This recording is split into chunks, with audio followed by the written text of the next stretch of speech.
ಹುಬ್ಬಳ್ಳಿಯ Gokul road industrial ಏರಿಯಾದಲ್ಲಿ ಭೀಕರ ಅಗ್ನಿ ಅವಘಡ.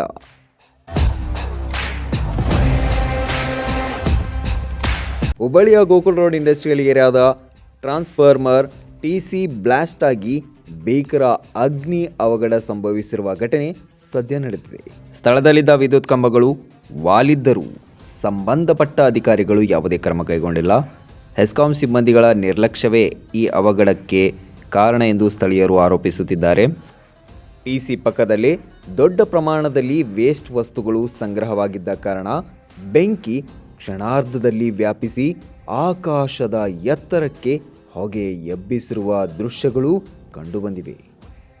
ಸ್ಥಳೀಯರು ತಕ್ಷಣವೇ ಅಗ್ನಿಶಾಮಕ ದಳಕ್ಕೆ ಮಾಹಿತಿ ನೀಡಿದ್ದು, ಅಗ್ನಿಶಾಮಕ ಸಿಬ್ಬಂದಿಗಳು ಸ್ಥಳಕ್ಕೆ ಧಾವಿಸಿ ಬೆಂಕಿ ನಂದಿಸುವ ಕಾರ್ಯದಲ್ಲಿ ನಿರತರಾಗಿದ್ದಾರೆ.